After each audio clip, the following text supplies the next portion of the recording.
começar falando do que me levou a me apaixonar pela Oficina Tipográfica São Paulo, né? Que é a questão de como a gente trabalha a linguagem lá. Ok? Bom, linguagem. Pode passar. Mas o que é linguagem? Pode passar. Bom, se você ir num dicionário, você vai encontrar mais ou menos 6 ou 5 definições num Howes, por exemplo. Essa é uma que me ajudou a começar e a permear o que é linguagem. A capacidade inata da espécie humana é de aprender e comunicar-se por meio de uma língua, sistema. Ok. O que eu conheço que é parecido com isso? Ah.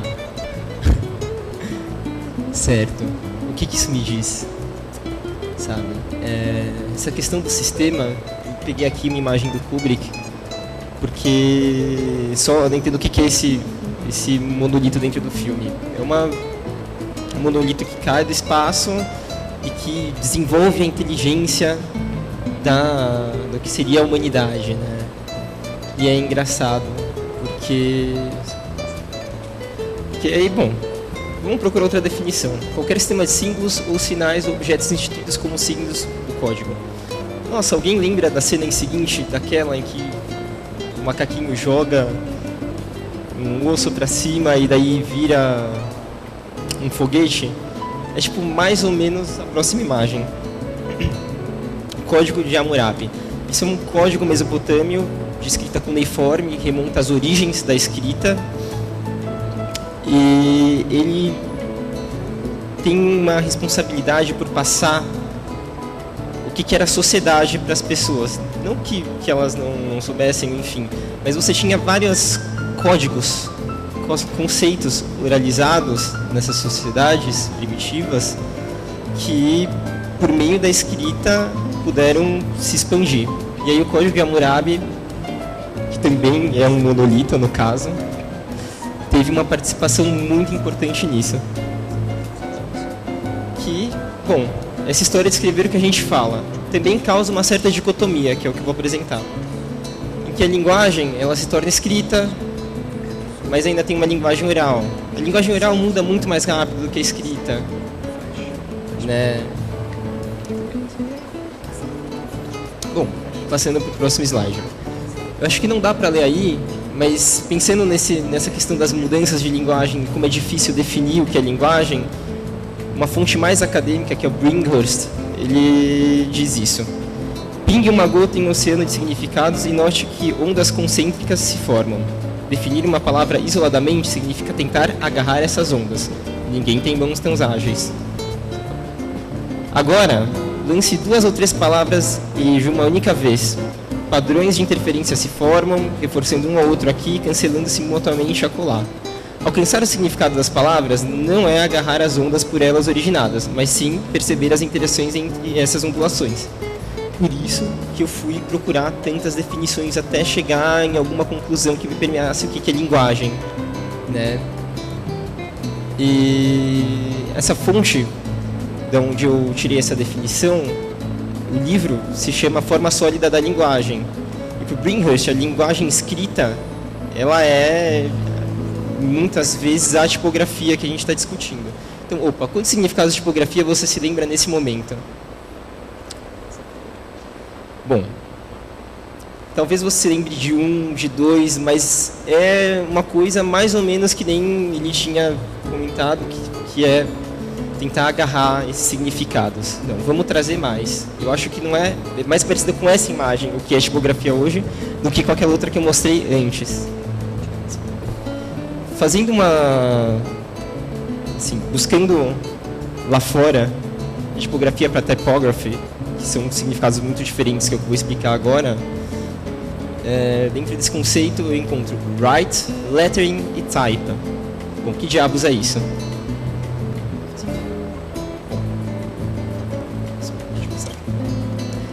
Buscando a tradução, eu me lembro de ter tirado essa foto já faz um tempo, que é um exemplo de escrita. É um cara ali que com poucos traços, tinha uma discussão enorme nessa porta de banheiro, e com poucos traços ele, deu a opinião dele lá, totalmente informal, mas escrita. né? Caligrafia. Isso é um amigo meu que também desenha em portas de banheiro. E a diferença dele para aquilo é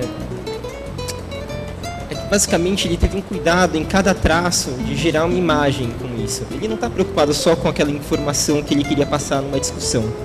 Ele está aí cuidando da forma, ele está fazendo lettering, que é o que eu aí tomei a licença de traduzir como caligrafia.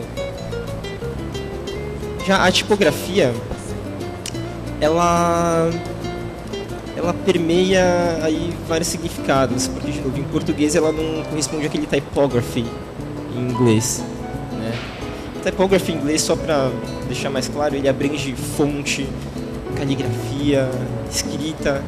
A gente aqui, quando a gente fala de tipografia, nesse conceito aqui, eu estou te falando que tem um meio mecânico de interação, ou digital, em que você não desenha os caracteres do que você quer passar. Facebook é um exemplo. Você não escreve no Facebook, você digita no seu computador, no seu celular, enfim. Que remonta a outro conceito de tipografia em português, né, que é essa tipografia aí. Você trabalha com tipos móveis, também está dentro do conceito de type, que é esse que eu disse. E, enfim, está na mesma característica. Você não desenha a letra, ela está lá pronta. Bom, já que a gente traduziu para a linguagem falada no Brasil, vamos falar da cena tipográfica brasileira. E aí, bom, e aí? É um ponto de vista bem pessoal, tá? Bom, eu acho que para falar de tipografia atualmente no Brasil, aí resume o que eu quero dizer, que tem um monte de coisa legal rolando todas ao mesmo tempo. É difícil de acompanhar tudo, inclusive. Impossível até. A Oficina Tipográfica São Paulo, que é um desses lugares onde eu colaboro, é uma gráfica experimental que nem o Nardi contou pra gente. E aí você está vendo algumas composições, né? Eu vou contar um pouco da história dela para ficar mais claro. Esses dois...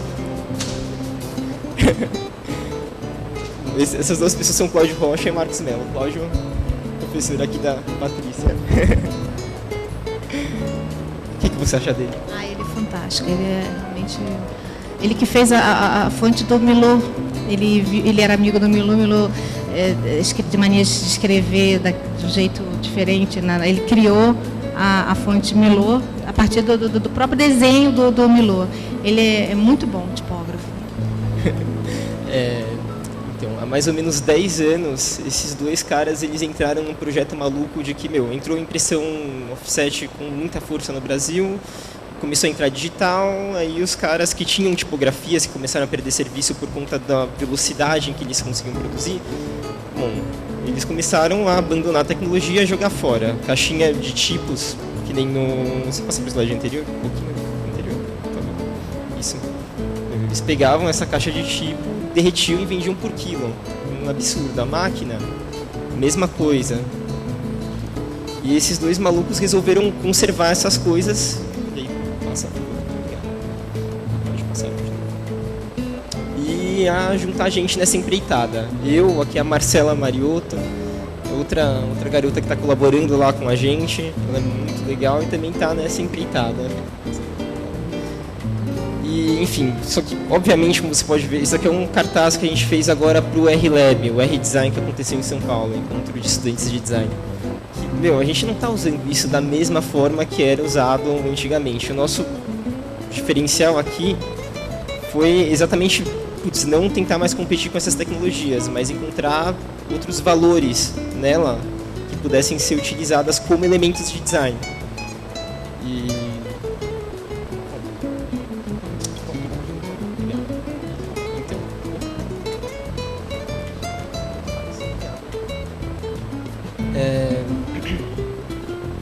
Então, voltando um pouco, só para eu explicar o que Obrigado. Isso. Para explicar um pouco o que é isso. A gente está lá dentro do Senai Teobaldo de Nigres, que é o Senai de Artes Gráficas. A gente tem vários setores, tem flex, offset. Essa ideia surgiu de um problema, na verdade, inclusive de gestão do R11, que, A gente não tem grana para comprar o papel, o que a gente faz? Vamos olhar o que a gente tem em volta de recurso? No offset a gente encontrou um monte de mala que são 3 pilhas do meu tamanho que vão embora por dia. Por que a gente não imprime em cima disso? E, enfim, mala. Mala é acerto de máquina. Quando um impressor vai acertar uma máquina, ele começa imprimindo algumas folhas que são só para testar. Esses testes são as malas. E, enfim, são duas. Muitos. Mas enfim, essa história, ela não tá só com a gente que tá fazendo ela agora, porque afinal, para dominar isso, a gente precisa de várias técnicas, que são pessoas que nem o Paraná aí, no aniversário dele, que compartilham com a gente. Então a gente tem essa questão de olhar para o passado e aplicar de um jeito novo? Tem, mas reconhecendo que a memória gráfica aí que a gente está utilizando são essas pessoas mesmo, as histórias delas. E bom, por se falar em pessoas, tá aí o Tony DeMarco, outra figura, né? Outra pessoa que tem muitas histórias para contar, a Sandra. É uma pessoa que, enfim, que desenha tipo, ele já tá aí nessa ponte, que ele tem uma participação lá na gente com oficina, mas principalmente ele desenha tipos, né? Desenha fontes. Então aí 2 fontes famosas dele, a Garoa e a Samba, foi muito bacana quando ele começou. E o Tony e o Cláudio, eles são editores dessa revista aí, que é a Tupigrafia. A Tupigrafia